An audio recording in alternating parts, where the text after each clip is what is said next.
एक गरीब की कहानी। यह कहानी हमें यही बताती है कि जीवन में अच्छे कर्म करने चाहिए और सबकी मदद करनी चाहिए जिससे सभी का भला हो सके। उसने अभी दूध नहीं पिया था, वह अभी भी दूध का इंतजार कर रहा था, पर क्या करे, कुछ भी इंतजाम नहीं हो रहा था और होता भी कैसे। आज उसे काम नहीं मिला था। माता पिता दोनों ही अचानक से बीमार हो गए थे। ये पता नहीं था कि कौन सी बीमारी उन्हें लगी हुई थी।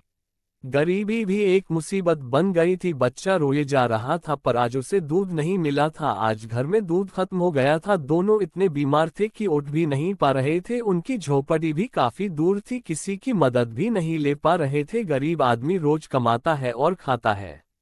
आज बच्चा चुप भी नहीं हो रहा था। भूख से बच्चा लगातार रोए जा रहा था। बहुत हिम्मत करके बच्चे का पिता कुछ काम करने के लिए खड़ा हुआ, पर आज तबीयत खराब होने की वजह से वह कोई काम नहीं कर पाएगा। वो जानता है कि ऐसे काम नहीं चलेगा, अगर काम नहीं है तो खाना भी नहीं है।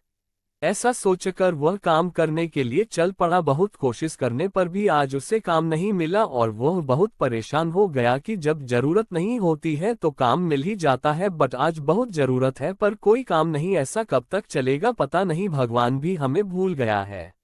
तभी उसकी नज़र एक आदमी पर गई। उसके पास बहुत सारा सामान था और वह किसी की तलाश कर रहा था कि कोई उसकी मदद करे। उससे भरी सामान उठाया नहीं जा रहा था। वह गरीब आदमी देख रहा था कि वह आदमी बहुत उम्र का लग रहा है और उसके पास जाकर कहा कि मैं आपकी कोई मदद कर सकता हूँ।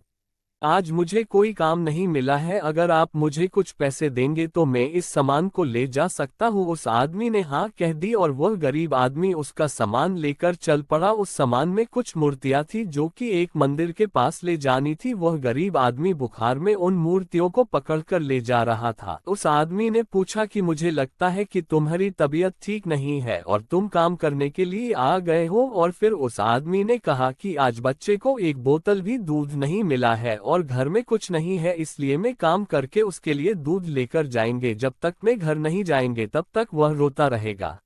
बातों बातों में मंदिर भी आ गया और उस आदमी ने अपनी जेब से एक पोटली निकाली और कहा कि यह पोटली घर जाकर ही खोलना, आज से तुम्हारे बुरे दिन खत्म हो गए। वह गरीब आदमी कुछ भी समझ नहीं पा रहा था कि यह पोटली किसी, बट उसने बात मान ली और घर गया। घर जाकर पोटली खोली तो देखा कि उसमें स्वर्ण मुद्रा है। लगता है यह भगवान है जो हमारी मदद करने आए थे। उस दिन से उनके बुरे दिन खत्म हो गए। एक गरीब की कहानी। दोस्तों, अगर हम अपने सच्चे मन से भगवान को बुलाते हैं तो वह जरूर आते हैं, पर आज हम भूल चुके हैं कि हमें हमेशा दूसरों की मदद करनी चाहिए। पता नहीं कौन किस तरह और कौन सी हालत में है, इसलिए सबकी मदद करो। और कहानी कैसी लगी हमें जरूर बताएं। और चैनल पर नए हैं तो चैनल को सब्सक्राइब करें और वीडियो को लाइक करें, कमेंट कीजिएगा कहानी कैसे लगा।